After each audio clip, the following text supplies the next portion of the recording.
अस्सलाम वालेकुम स्टूडेंट्स। बेटा कैसे हैं आप लोग? उम्मीद करता हूँ खैरियत से होंगे। केमिकल बॉन्डिंग बेटा हमारा चल रहा था और इसमें जो है हम अच्छा खासा काम कर चुके थे। इंटरमॉलिक्यूलर फोर्सेस और इंट्रामॉलिक्यूलर फोर्सेस, इन दोनों फोर्सेस की जितनी भी टाइप्स थी उनको जो है वो हम डिस्कस कर चुके हैं। तो इसके बाद बेटा आगे चलते हैं इस चैप्टर में। अगला टॉपिक है हमारा इस चैप्टर में डाइपोल मूवमेंट का। ठीक है, अगला जो टॉपिक है हमारा इस चैप्टर में वो है डाइपोल मूवमेंट। डाइपोल मूवमेंट बेटा क्या होती है, इसकी डेफिनेशन लिख देते हैं। It is the measure of net polarity of a molecule. ठीक है, डाइपोल मूवमेंट क्या होती है बेटा? मॉलिक्यूल की नेट पोलैरिटी का मेजर होती है, यानी इसकी वैल्यू से हमें पता चलता है कि मॉलिक्यूल ओवरऑल पोलर है या नहीं है। अगर किसी मॉलिक्यूल की डाइपोल मूवमेंट ज़ीरो आ रही है, इसका मतलब वो मॉलिक्यूल पोलर नहीं है, उसमें पोलैरिटी नहीं है। और अगर किसी मॉलिक्यूल की डाइपोल मूवमेंट ज़ीरो से ज़्यादा है तो इसका मतलब वो मॉलिक्यूल पोलर है, ओवरऑल उसमें पोलैरिटी है। अब जितनी ज़्यादा डाइपोल मूवमेंट ज़ीरो से ज़्यादा होगी, पोलैरिटी उतनी ज़्यादा होगी। तो डाइपोल मूवमेंट बेसिकली बेटा मॉलिक्यूल की नेट पोलैरिटी बताती है। इसकी वैल्यू से हमें पता चलता है कि मॉलिक्यूल ओवरऑल पोलर होगा या नहीं। जैसे CO2 की बात करें, कार्बन डाइऑक्साइड, कार्बन और ऑक्सीजन की इलेक्ट्रोनेगेटिविटी में तो डिफरेंस है, मगर इसके बावजूद ओवरऑल ये मॉलिक्यूल आपका नॉन पोलर है। कैसे पता चला? डाइपोल मूवमेंट इसकी ज़ीरो थी। कैसे ज़ीरो थी अभी देखते हैं उसको। वाटर भी उसी तरह का है। कार्बन डाइऑक्साइड में कार्बन के दो तरफ ऑक्सीजन लगे हुए हैं और वाटर में ऑक्सीजन के दोनों तरफ हाइड्रोजन लगे हुए हैं, मगर वाटर का मॉलिक्यूल आपका पोलर होता है। सही है, वाटर में आप पढ़ते हो ना, पोलर चीज़ों को डिसॉल्व कर लेता है, इसका मतलब पोलर है। तो कैसे पता चला वाटर पोलर है? उसकी डाइपोल मूवमेंट से। उसकी डाइपोल मूवमेंट ज़ीरो नहीं होती, इसका मतलब वो पोलर है। तो डाइपोल मूवमेंट से बेटा हमें मॉलिक्यूल की ओवरऑल पोलैरिटी पता चलती है। वो चीज़ जो मॉलिक्यूल की पोलैरिटी बताती है वो डाइपोल मूवमेंट है। कैसे बताती है उस पर बात कर लेते हैं। पहले थोड़ा सा डाइपोल मूवमेंट के बारे में और मज़ीद अगर हम गुफ्तगू कर लें। सबसे पहले डाइपोल मूवमेंट की अगर हम सिंबल की बात करें तो डाइपोल मूवमेंट को रिप्रेजेंट करते हैं म्यू से। सही है, डाइपोल मूवमेंट को रिप्रेजेंट करते हैं म्यू से। डाइपोल मूवमेंट का फॉर्मूला या इसको मैथमेटिकली अगर हम लिखें तो वो होता है dipole movement mu equals to charge multiplied by distance. सही है, तो डाइपोल मूवमेंट लिख ही दिया ऊपर। E यहाँ पे चार्ज को रिप्रेजेंट कर रहा है बेटा, और D जो है वो यहाँ पे डिस्टेंस को रिप्रेजेंट कर रहा है। तो डाइपोल मूवमेंट को हम मैथमेटिकली यूँ भी कह सकते हैं, it is the product of charge and distance. सही है, चार्ज को मल्टीप्लाई कर दो डिस्टेंस से तो आपके पास डाइपोल मूवमेंट आ जाती है। सही है, और डाइपोल मूवमेंट बेटा आपकी वेक्टर क्वांटिटी है। वेक्टर क्वांटिटी है तो बेटा इसकी कोई ना कोई डायरेक्शन होगी। तो इसकी डायरेक्शन क्या होती है बेटा? डायरेक्टेड फ्रॉम, हमेशा पॉजिटिव टू नेगेटिव चार्ज। ठीक है, डाइपोल मूवमेंट बेटा आपकी वेक्टर क्वांटिटी है। वेक्टर की कोई ना कोई डायरेक्शन होती है, आप फिजिक्स में पढ़ते हो, तो इसकी डायरेक्शन हमेशा पॉजिटिव टू नेगेटिव चार्ज होती है। बात करें इसके यूनिट की, डाइपोल मोमेंट के अगर हम यूनिट की बात करें तो डाइपोल मोमेंट के जो यूनिट होते हैं वो आपके, सबसे पहले अगर इसका एसआई यूनिट बोलूँ तो चार्ज का होता है कूलम और डिस्टेंस का होता है मीटर। तो कूलम मीटर, सेंटीमीटर मत समझ लेना इसको, इधर होके लिख देता हूँ, कूलम मीटर, सही है। सेंटीमीटर उसको नहीं समझ लेना, ये आपका एसआई यूनिट है किसका, डाइपोल मोमेंट का, सही है।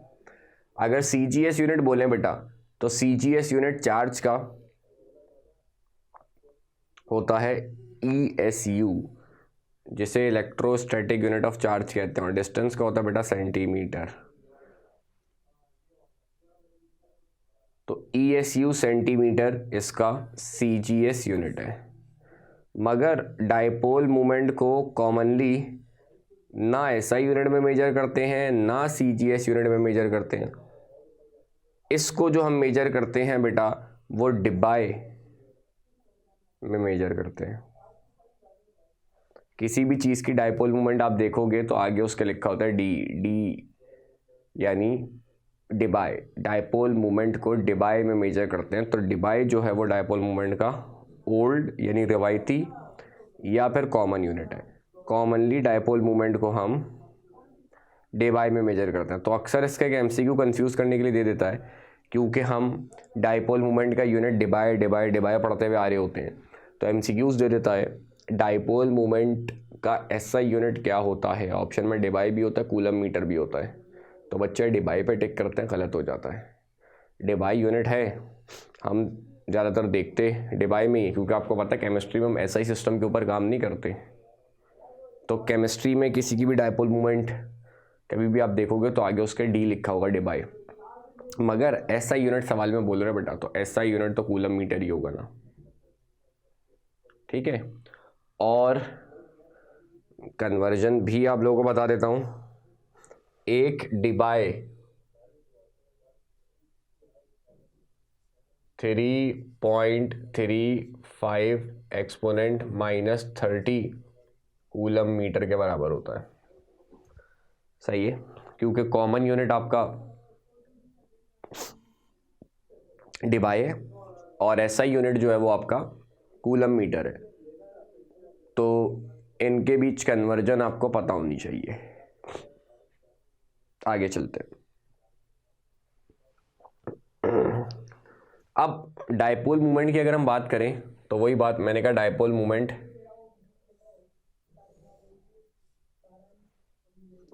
नेट पोलैरिटी बताती है मॉलिक्यूल की। कैसे? अगर डाइपोल मोमेंट 0 है तो इसका मतलब आपका मॉलिक्यूल पोलर नहीं है, उसमें पोलैरिटी नहीं है। अगर डाइपोल मोमेंट आपकी 0 नहीं है, 0 से ज़्यादा है, तो इसका मतलब आपका मॉलिक्यूल पोलर है। तो देख लेते हैं 0 किन की होती है और नॉन ज़ीरो किन की होती है। 0 दो वजह से हो सकती है। एक, आपका डायटोमिक मॉलिक्यूल हो और वो सिमिलर एटम से मिलके बना हो।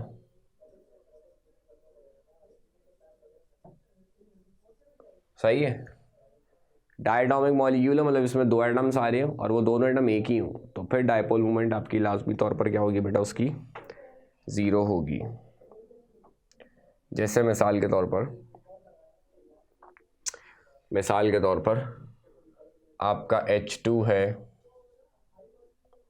सही है, O2 है, आपका N2 है, आपका Cl2 है, ये सारे डायटोमिक मॉलिक्यूल है। तो इनकी डाइपोल मोमेंट डायटोमिक मॉलिक्यूल और सिमिलर एटम्स आ रहे हैं, तो इनकी डाइपोल मोमेंट बेटा लाजमी तौर पर 0 होगी। क्योंकि भाई डाइपोल मोमेंट मॉलिक्यूल की पोलैरिटी बताती है। तो डाइपोल मोमेंट सबसे पहली जिस चीज़ पर डिपेंड करेगी वो इलेक्ट्रोनेगेटिविटी का डिफरेंस है।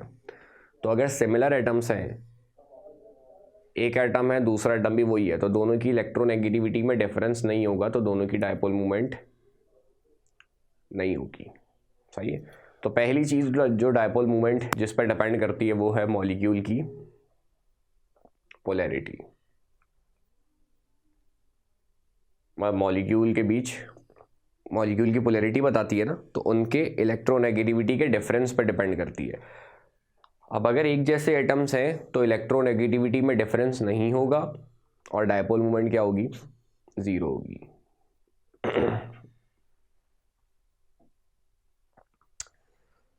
दूसरा,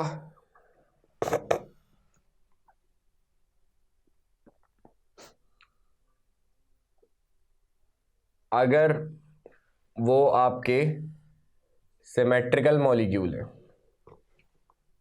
सही है, अगर वो आपके सिमेट्रिकल मॉलिक्यूल है तो भी उनकी डायपोल मूवमेंट बेटा क्या होगी, ज़ीरो होगी। जैसे आपका CO2, CS2, CH4, BF3, ये सारे आपके बेटा सिमेट्रिकल मॉलिक्यूल है, तो इनकी डाइपोल मूवमेंट जो है वो क्या होगी, ज़ीरो होगी। ठीक है, सिमेट्रिकल कैसे देखते हैं। सबसे पहले एग्जांपल क्या लिखी है, देखो CO2 की लिखी है ना। सबसे पहली एग्जांपल लिखी है CO2 की। CO2 सिमेट्रिकल कैसे है उसको देखते हैं। देखो CO2 की बात करें तो कार्बन होता है, कार्बन के आखिरी शेल में 4 इलेक्ट्रॉन होते हैं, बना दिए, एक ऑक्सीजन के साथ डबल बॉन्ड इधर लग जाता है, एक ऑक्सीजन के साथ डबल बॉन्ड इधर लग जाता है। तो CO2 की ज्योमेट्री को जिस तरीके से होती है।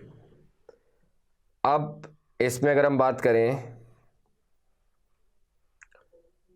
तो कार्बन की इलेक्ट्रोनेगेटिविटी कम होती है, इस पर पॉजिटिव चार्ज आएगा, और ऑक्सीजन की इलेक्ट्रोनेगेटिविटी ज़्यादा होती है, इस पर नेगेटिव चार्ज आएगा। क्योंकि इलेक्ट्रोनेगेटिविटी का ट्रेंड आप लोग सेकेंड ईयर में पढ़ते हो, हॉरिजॉन्टली क्या होती है, इंक्रीज होती है। कार्बन पहले आता है, इसकी कम है तो ये पॉजिटिव होगा, ऑक्सीजन बाद में आता है, इसकी ज़्यादा है तो ये नेगेटिव होगा। अब डाइपोल मूवमेंट की डायरेक्शन बेटा कैसे बनती है, डाइपोल मूवमेंट की डायरेक्शन बनती है पॉजिटिव टू नेगेटिव। तो एक डाइपोल मूवमेंट ऐसे बन गई और एक डाइपोल मूवमेंट आपकी ऐसे बन गई।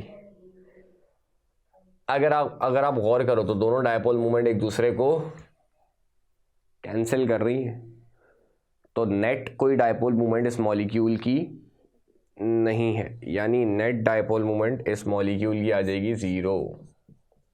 तो CO2 आपका नॉन पोलर मॉलिक्यूल है, इसकी डाइपोल मूवमेंट ज़ीरो है। डाइपोल मूवमेंट ज़ीरो क्यों है, डिसिमिलर एटम्स तो आ रहे हैं मगर मॉलिक्यूल आपका सिमेट्रिकल है, सारी डाइपोल मूवमेंट एक दूसरे को कैंसिल आउट कर रही हैं। ठीक है, आगे चलते हैं। CS2 की ज्योमेट्री भी इस तरीके से बनेगी, और क्या है, CS2 तो ऐसे ही बन जाएगा, CH4 बना लेते हैं। CH4 कैसा होगा बेटा, कार्बन है, इसके आखिरी शेल में 4 इलेक्ट्रॉन है, आसान फॉर्म में उसको बनाते हैं, वैसे तो ये 3 डायमेंशनल बनता है लेकिन अभी उसको सिंपल बना रहे हैं, उससे भी समझ में आ जाएगा। एक हाइड्रोजन इधर, एक हाइड्रोजन इधर, एक हाइड्रोजन इधर, एक हाइड्रोजन इधर, सही है। अब कार्बन हाइड्रोजन की बात करें बेटा तो हाइड्रोजन पहले आता है टेबल में, ये पॉजिटिव होगा, और कार्बन बेटा बाद में आता है तो कार्बन आपका होगा नेगेटिव।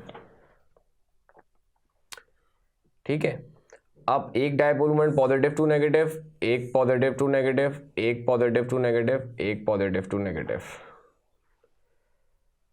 ये दोनों ऑपोजिट है, कैंसिल होंगी, ये दोनों ऑपोजिट है, कैंसिल होंगी, तो डाइपोल मोमेंट बेटा इसकी भी क्या आ जाएगी, ज़ीरो। तो मीथेन का मॉलिक्यूल हो गया, या इसी तरह CCl4 हो गया, कार्बन टेट्राक्लोराइड, वो भी आपका नॉन पोलर है क्योंकि उसकी भी डाइपोल मोमेंट क्या हो जाएगी बेटा, ज़ीरो हो जाएगी। और कौन सी एग्जाम्पल है, BF3 पे बात कर लेते हैं। बोरॉन की बात करें बेटा तो बोरॉन ग्रुप 3 का, इसके आखिरी शेल में 3 इलेक्ट्रॉन लगा दिए, एक फ्लोरीन इधर आके लगेगा, एक फ्लोरीन इधर लगेगा, एक फ्लोरीन इधर लगेगा, ऐसे ही लगेगा। एक एटम के अराउंड 3 एटम्स लगे। जैसे आप मिसाल ले लो पंखे की, आपके घर की छत पे पंखा लगा हुआ, उसको देखो, प्लेट है, वो समझ लो प्लेट बोरॉन है, और 3 पर फ्लोरीन है। 3 पर कैसे लगे हुए? ऐसे लगे बेटा जैसे मैंने फ्लोरीन को लगाए। तो बस एक एटम के अराउंड अगर 3 एटम्स लगे हों तो पंखे की तरह लगे होंगे। अब बेटा देखना, बोरॉन पॉजिटिव है, फ्लोरीन नेगेटिव है। बोरॉन ग्रुप 3 में आता है, फ्लोरीन ग्रुप 7 में आता है। अब एक डायपोल मोमेंट बनेगी बेटा पॉजिटिव टू नेगेटिव, एक बनेगी पॉजिटिव टू नेगेटिव, और एक बनेगी पॉजिटिव नेगेटिव। क्या ये एक दूसरे को बज़ाहिर आपको नजर आ रहा है कैंसिल कर रही हैं? तो आप बोलोगे नहीं सर, कहाँ कैंसिल कर रही हैं? तो मैं बोलूँगा बेटा अगर आप इनका रिजल्टेंट बना दो, अगर आप इनका रिजल्टेंट बना दो, इन दोनों वेक्टर का अगर आप रिजल्टेंट बना दो, दोनों वेक्टर को ऐड कर लो। वेक्टर को ऐड करना बेटा आपको आता होगा। पहला वेक्टर है, बना दिया। पहले वेक्टर के हेड पे दूसरे वेक्टर की टेल रखते हैं, दूसरा वेक्टर बना दिया। दोनों वेक्टर बना दिया, अब इनका रिजल्टेंट बनाना है। तो कुछ इस तरीके से बनेगा रिजल्टेंट। सही है। इन दोनों वेक्टर को जब आप ऐड करोगे, हेड टू टेल रूल के जरिए कर लो, या और भी अगर कोई तरीका आपको फिजिक्स में पता है वेक्टर्स को ऐड करने का, उसके जरिए कर दो, तो इसका रिजल्टेंट कुछ इस तरीके से बनेगा। ये इस तरीके से बनेगा, यानी इन दोनों को छोड़ दो, अब इनका रिजल्टेंट बन चुका है ये। इसको देखो तो क्या ये दोनों एक दूसरे को कैंसिल नहीं कर रहे हैं? बिल्कुल कर रहे हैं बेटा। तो इसकी डायपोल मोमेंट भी जीरो होगी। इसका मतलब सिमेट्रिकल मॉलिक्यूल है। समझे सिमेट्रिकल का मतलब?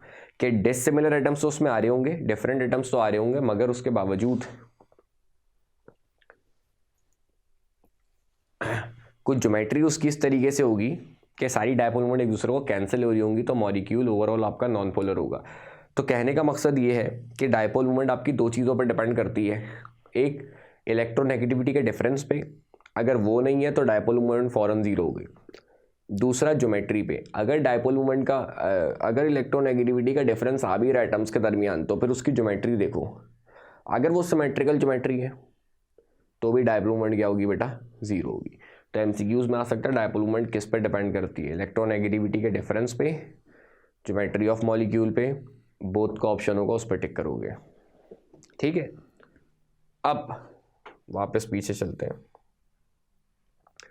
नॉन जीरो किस किस की होती है बेटा, उस पर बात कर लेते हैं। नॉन जीरो, जीरो किसकी थी? सिमिलर की ना। तो नॉन जीरो किसकी होगी? डिसिमिलर एटम्स की, ऑब्वियसली।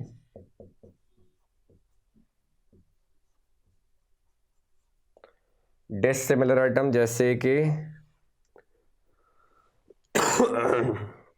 आपका हो गया HF, HCl, HBr, HI,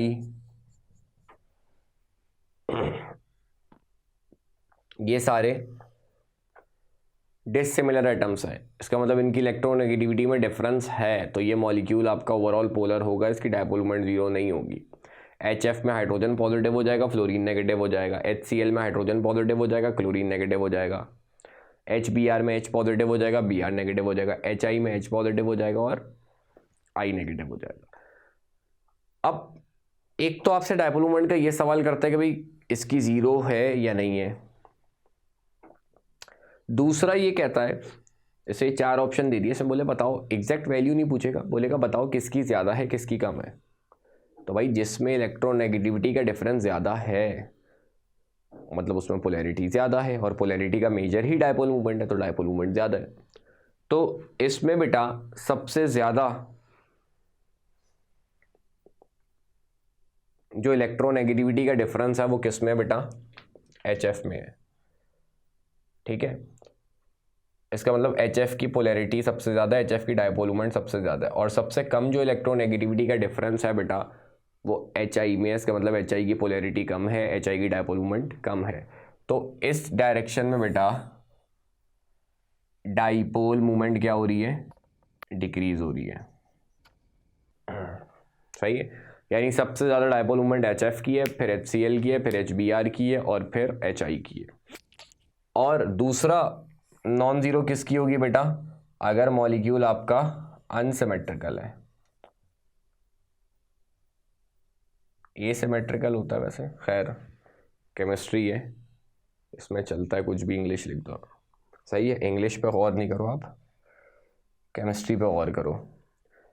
unsymmetrical यानी जैसे आपका H2O, H2S, NH3, CHCl3, ये सारे अनसिमेट्रिकल मॉलिक्यूल हैं, तो इनकी डाइपोल मूमेंट जो है वो ज़ीरो नहीं होगी। कैसे, देखो सबसे पहले क्या था, वाटर को बनाएंगे बेटा, तो कैसे बनाएंगे, ऑक्सीजन है, इसके आखिरी शेल में 6 इलेक्ट्रॉन होते हैं, एक हाइड्रोजन इधर लगा दिया, एक हाइड्रोजन इधर लगा दिया, ऐसे ही बनेगा वाटर। ये लोन पेयर आ रहे हैं तो ये भी तो स्पेस ऑक्यूपाई करेंगे ना। और आप आगे valence shell electron pair repulsion theory में पढ़ते हो कि लोन पेयर ज़्यादा जगह ऑक्यूपाई करते हैं, सबसे ज़्यादा रिपल्जन लोन पेयर के दरमियान होती है, फिर लोन पेयर बॉन्ड पेयर के दरमियान होती है, और सबसे कम बॉन्ड पेयर के दरमियान होती है। तो दो लोन पेयर आ रहे हैं, ये भी तो जगह ऑक्यूपाई करेंगे। आप सोच रहे हो कि भाई इसका स्ट्रक्चर CO2 की तरह लीनियर क्यों नहीं बनाया, ऑक्सीजन की एक तरफ हाइड्रोजन लगा दो, दूसरी तरफ हाइड्रोजन लगा दो, तो ऐसा नहीं बनेगा। क्यों, क्योंकि इसमें बेटा लोन पेयर भी तो आ रहे हैं ना। ये एक लोन पेयर है, ये दूसरा लोन पेयर है, इनके दरमियान जो है वो डिस्टेंस ज़्यादा छोड़ोगे ना आप, उसके बाद इनमें डिस्टेंस होना चाहिए, इनमें डिस्टेंस सबसे कम होना चाहिए। तो ज्योमेट्री इसकी ऐसी ही बनेगी, बैंड सी बनेगी। आप आगे वेस्पर्ड थ्योरी में पढ़ते हो, ज्योमेट्री इसकी बैंड बनती है क्योंकि लोन पेयर आ रहे हैं। हाँ, अगर लोन पेयर नहीं आ रहे होते तो फिर इसकी भी ज्योमेट्री CO2 की तरह ही बनती, एक हाइड्रोजन इधर लग जाता, एक हाइड्रोजन इधर लग जाता। मगर अभी लोन पेयर है तो आप ऐसी ही ज्योमेट्री इसकी बनाओगे। अब इसमें बेटा हाइड्रोजन पहले आता है पॉजिटिव होगा, ऑक्सीजन बाद में आता है नेगेटिव होगा। अब एक डायपोल मोमेंट आपकी बनेगी पॉजिटिव टू नेगेटिव, एक बनेगी पॉजिटिव टू नेगेटिव। क्या ये ऑपोजिट डायरेक्शन में है, एक दूसरे को कैंसिल कर रही हैं, तो जवाब है नहीं। तो इसका मतलब इसकी डायपोल मोमेंट ज़ीरो नहीं होगी, ज़ीरो से ज़्यादा होगी। एग्जैक्ट वैल्यू क्या होगी मैंने कहा वो याद रखने की ज़रूरत नहीं है, वो आप याद रख भी नहीं सकते। आप क्या, मुझे नहीं याद है तो आप लोग कैसे याद रखोगे एग्जैक्ट वैल्यूज़, तो ये पूछी भी नहीं जाती। कितने सब्सटेंसेस हैं, कितने सब्सटेंसेस की याद रखोगे। हाँ, मैंने कहा ज़्यादा कम आ सकता है कि किसकी ज़्यादा है किसकी कम है, ठीक है, लेकिन एग्जैक्ट वैल्यू नहीं आ सकती। ज़ीरो है कि नहीं है, मतलब नॉन पोलर है या पोलर है, ये पूछता है। और अगर पोलर है तो किसकी पोलैरिटी ज़्यादा है किसकी कम है, ये पूछा जा सकता है। H2S का सिमिलर ऐसे ही बनेगा, H2S का बनाने की ज़रूरत नहीं है। NH3 का आपको बना के दिखा देता हूँ। NH3 को अगर आप देखो बेटा, NH3 में भी नाइट्रोजन है, इसके आखिरी शेल में 5 इलेक्ट्रॉन है, एक लोन पेयर आ रहा होगा। इसका भी सिंपल स्ट्रक्चर बना रहा हूँ, एक हाइड्रोजन इधर लगा दो, एक हाइड्रोजन इधर लगा दो, एक हाइड्रोजन इधर लगा दो।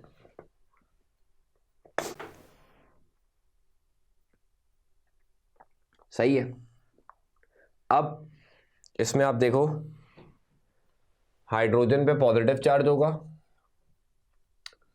और नाइट्रोजन पे नेगेटिव चार्ज होगा। तो positive to negative, positive to negative, positive to negative. अब आप देखो बेटा, ये तो कैंसिल हो रही हैं, मगर इसको कैंसिल करने के लिए ऊपर से कोई वेक्टर मौजूद नहीं है, तो उसका मतलब इसकी डायपोल मोमेंट भी ज़ीरो नहीं होगी, ज़ीरो से ज़्यादा होगी।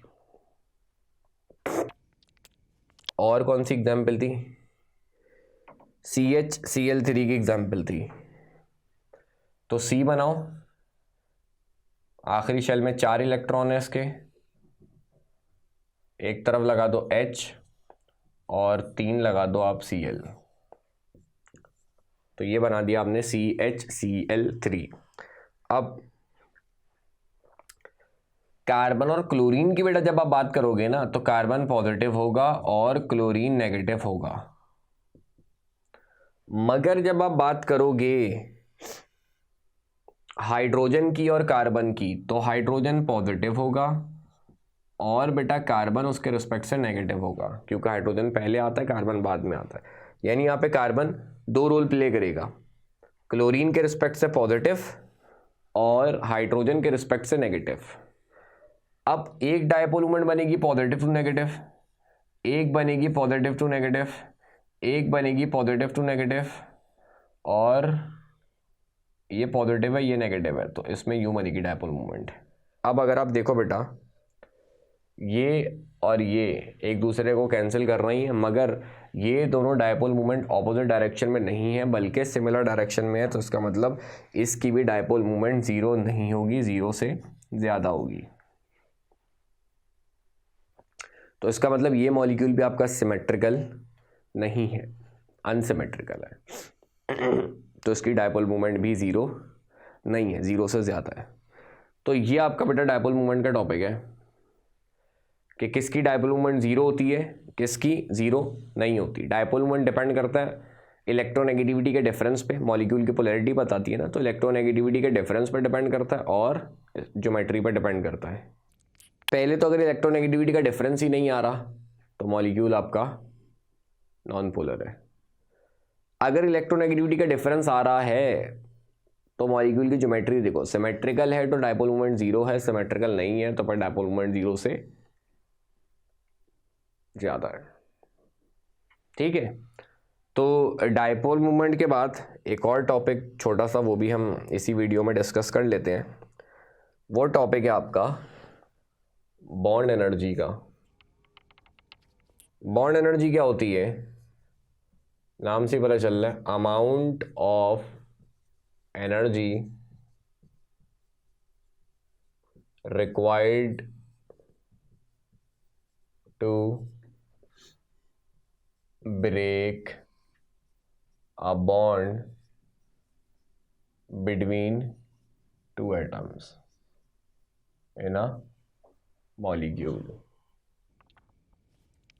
सही है, एक आपके पास मॉलिक्यूल है, उसमें दो एटम्स के बीच बॉन्ड को तोड़ना है, तो उस बॉन्ड को तोड़ने के लिए कितनी एनर्जी आप दोगे, वो बॉन्ड एनर्जी है। और एक बात अगर आप सोचो, दो एटम्स के बीच बॉन्ड को तोड़ने के लिए आप जितनी एनर्जी दे रहे हो, जब उन दोनों एटम्स के बीच बॉन्ड जुड़ेगा तो उतनी ही एनर्जी रिलीज करेगा।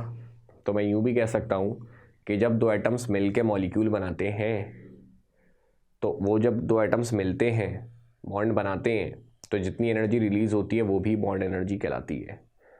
यानी बॉन्ड बनाने के लिए जितनी एनर्जी रिलीज होती है या बॉन्ड तोड़ने के लिए जितनी एनर्जी आप देते हो, that is called bond energy.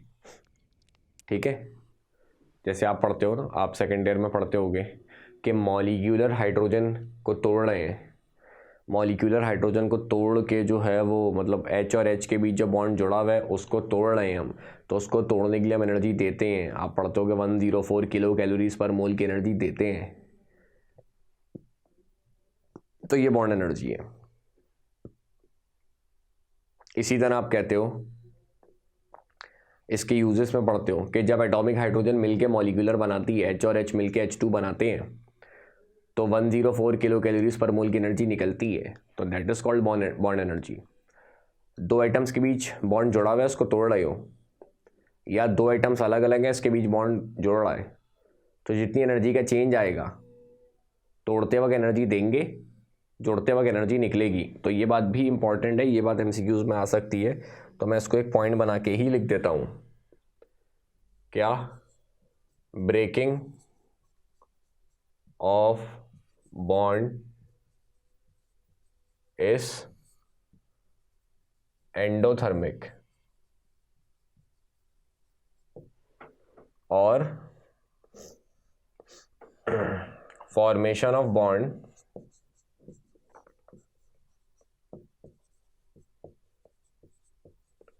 Is exothermic.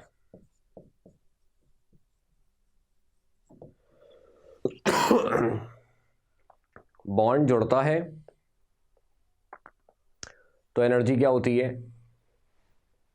Release होती है, और बॉन्ड टूटता है तो एनर्जी देते हैं। तो ब्रेकिंग ऑफ बॉन्ड एंडोथर्मिक होता है और फॉर्मेशन ऑफ बॉन्ड एक्सोथर्मिक होता है।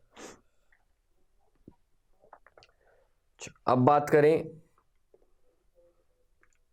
कि जो बॉन्ड एनर्जी है ये डिपेंड किस पे करती है, डिपेंडेंस। तो सबसे पहला जो आपकी ये बॉन्ड एनर्जी है ये डिपेंड करती है बेटा किस पे, या यूं कह लो डायरेक्टली प्रोपोर्शनल होती है बेटा किसके, बॉन्ड पोलैरिटी के। सही है। और बॉन्ड पोलैरिटी बेसिकली बेटा किस पे डिपेंड करती है, इलेक्ट्रोनेगेटिविटी के डिफरेंस पे। डेल्टा EN कर देते हैं इसको बस,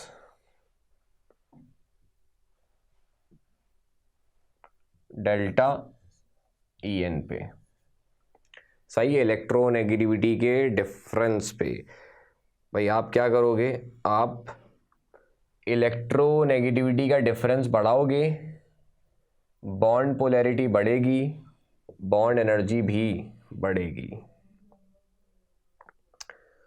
आप क्या करो, इलेक्ट्रोनेगेटिविटी का डिफरेंस कम करो तो बॉन्ड पोलैरिटी कम होगी और बॉन्ड एनर्जी भी कम हो जाएगी। यानी पहला फैक्टर, पहली चीज जिस पे बॉन्ड एनर्जी बेटा डिपेंड करती है वो आपकी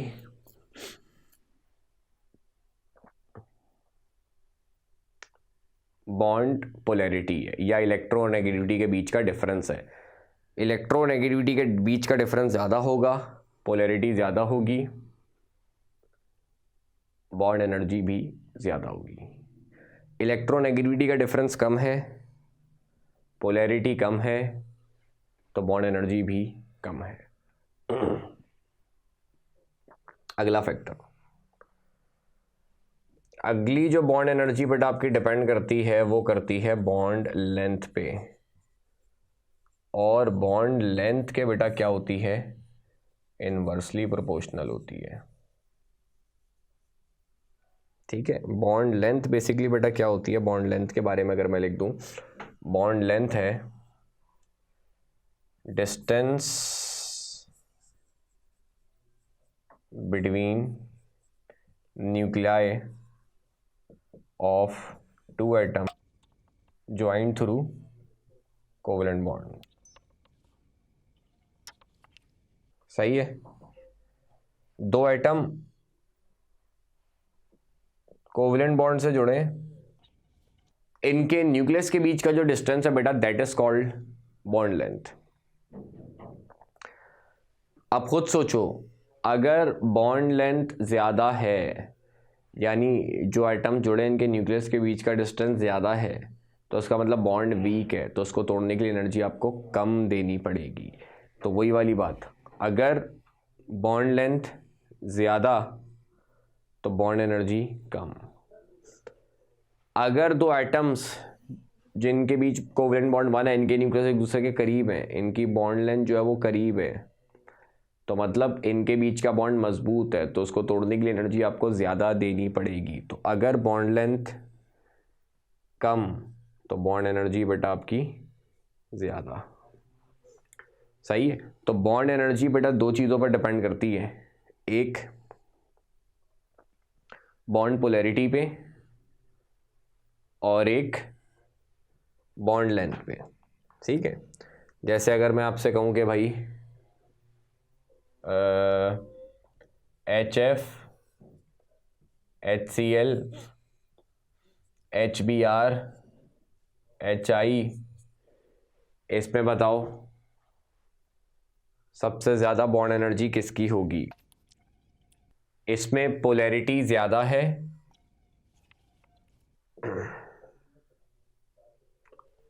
HF HCl HBr HI, तो बेटा HF में पोलैरिटी ज़्यादा है तो इसकी बॉन्ड एनर्जी ज़्यादा है, मगर इसकी रिएक्टिविटी बोलूँ तो वो कम है।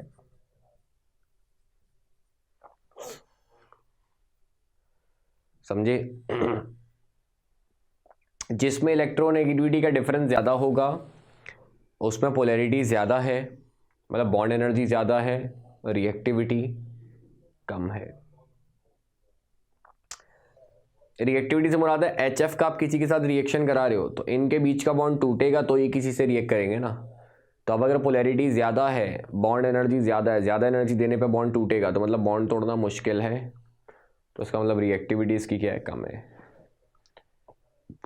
एच आई की बात करें बेटा तो इसमें पोलैरिटी कम है, मतलब इसकी बॉन्ड एनर्जी कम है मगर इसकी रिएक्टिविटी ज़्यादा है। सही है। तो आपसे अगर सवाल ऐसे भी कर सकता है, रिएक्टिविटी सॉरी ज़्यादा है, आपसे सवाल ऐसे भी कर सकता है कि रिएक्टिविटी सबसे ज़्यादा किसकी है, तो अक्सर बच्चे एच एफ पे टिक कर देते हैं। नहीं भाई, एच आई की बॉन्ड एनर्जी कम है क्योंकि इसकी पोलैरिटी कम है, तो एच आई की रिएक्टिविटी जो है बेटा वो सबसे ज़्यादा होगी। सही है। एच आई की जो रिएक्टिविटी है वो सबसे ज़्यादा होगी।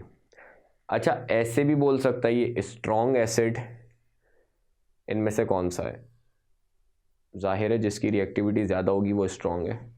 तो एच आई आपका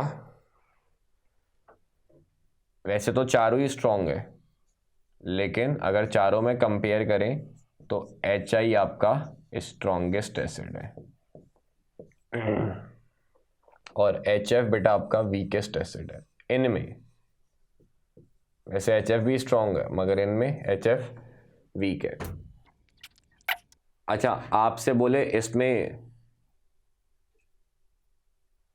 मैक्सिमम हाईएस्ट बॉइलिंग पॉइंट किसका और लोवेस्ट किसका है, तो हाईएस्ट जो मेल्टिंग बॉइलिंग पॉइंट होता है वो आपका एच आई का है। हाईएस्ट बॉइलिंग पॉइंट या मेल्टिंग पॉइंट एच आई का। आप सोच रहे हो क्यों भाई, एच एफ में पोलैरिटी ज़्यादा, एच एफ का ज़्यादा होना चाहिए। तो बेटा मेल्टिंग बॉइलिंग पॉइंट में इनके बीच का बॉन्ड थोड़ी ना तोड़ना है। मेल्टिंग बॉइलिंग पॉइंट क्या है, एच एफ का एक मॉलिक्यूल है, एच एफ का एक मॉलिक्यूल है, या एच आई का एक मॉलिक्यूल है, एच आई का एक मॉलिक्यूल है, इनको दूर करना है। समझ में आ रही है बात, इनके अंदर का बॉन्ड थोड़ी ना तोड़ना है। मेल्टिंग बॉइलिंग पॉइंट तो ये है ना कि मॉलिक्यूल्स को आपने दूर करना है। अगर आप एटम के बीच का बॉन्ड तोड़ दोगे तो मतलब वो तो फिर एच एफ या एच आई हेलोजन एसिड जो भी है वो नहीं रहा ना, तो वो तो बॉन्ड एनर्जी हो गई। समझ लो, मेल्टिंग बॉइलिंग पॉइंट में आपने दो मॉलिक्यूल इनको दूर करना है। तो आप खुद सोचो, एच आई आयोडीन का साइज बड़ा होता है तो एच आई के मॉलिक्यूल बड़े बड़े होंगे, तो इनको दूर करने के लिए एनर्जी आपको क्या करनी पड़ेगी बेटा, ज़्यादा देनी पड़ेगी। लंदन फोर्सेस बताई थी ना, dispersion forces, inter molecular forces H I में ज़्यादा होंगी ना, आयोडीन का साइज बड़ा होता है। समझ में आ रही है बात। Melting boiling point intra molecular forces पर डिपेंड नहीं करता, इंटर मॉलिक्यूलर फोर्सेस पर डिपेंड करेगा ना। एक मॉलिक्यूल का मेल्टिंग बॉइलिंग पॉइंट अगर है तो एच आई का ज़्यादा होता है। लोवेस्ट किसका होना चाहिए, एच एफ का, मगर क्योंकि एच एफ में पोलैरिटी ज़्यादा होती है तो ये एक्सेप्शन है कि एच एफ की जगह आपका एच सी एल। तो ये अक्सर सवाल आता है कि most volatile halogen acid is, तो एच सी एल, ना एच एफ ना H I, H C L बीच वाला। एच आई का सबसे ज़्यादा, एच एफ का सबसे कम होना चाहिए, मगर क्योंकि एच एफ में पोलैरिटी है तो जिसकी वजह से एक्सेप्शन आ जाती है। अब मैंने कहा कि बज़ाहिर उनके बीच के बॉन्ड पे तो डिपेंड नहीं करेगा, लेकिन उससे कुछ ना कुछ तो फ़र्क पड़ेगा ना बेटा।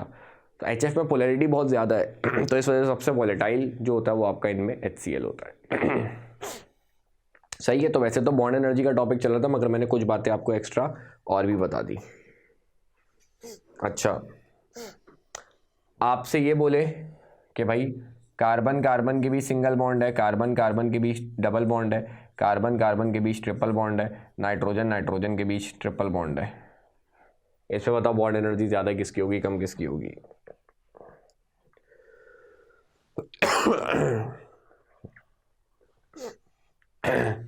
इसकी बॉन्ड लेंथ आपकी किताब में लिखी है 1.54 एंगस्ट्रॉम,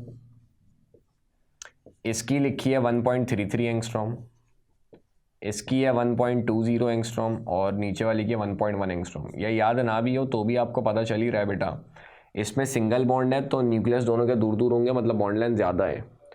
इसमें एक और बॉन्ड बन गया तो न्यूक्लियस एक दूसरे के करीब आ जाएंगे, बॉन्ड लेंथ कम हो जाएगी। एक और बॉन्ड बन गया, न्यूक्लियस मज़ीद करीब आ जाएंगे। तो carbon carbon single bond, carbon carbon triple bond, सबसे ज़्यादा बॉन्ड लेंथ सिंगल बॉन्ड की और कम बॉन्ड लेंथ जो है वो ट्रिपल बॉन्ड की। तो ट्रिपल बॉन्ड की एनर्जी ज़्यादा होगी, बॉन्ड एनर्जी सिंगल बॉन्ड की कम होगी। मगर नाइट्रोजन नाइट्रोजन के बीच जो ट्रिपल बॉन्ड होता है ना, उसकी उससे भी ज़्यादा होती है बेटा। तो यहाँ पे अगर आप पूछो तो मैक्सिमम बॉन्ड एनर्जी जो है बेटा वो इसकी होगी, नाइट्रोजन नाइट्रोजन की, और लोवेस्ट जो है वो कार्बन कार्बन सिंगल बॉन्ड की होगी। समझे? तो जितनी ज़्यादा बॉन्ड लेंथ बॉन्ड एनर्जी उतनी कम, जितनी कम बॉन्ड लेंथ बॉन्ड एनर्जी उतनी ज़्यादा। तो ये बेटा बॉन्ड एनर्जी और डायपोल मोमेंट का टॉपिक हमने इस लेक्चर में, इस वीडियो में डिस्कस किया। तो फिलहाल इस लेक्चर को, इस वीडियो को यहीं पे एंड करते हैं। अगले लेक्चर में आपसे मुलाकात होगी। अपना ख्याल रखना। अल्लाह हाफ़िज़।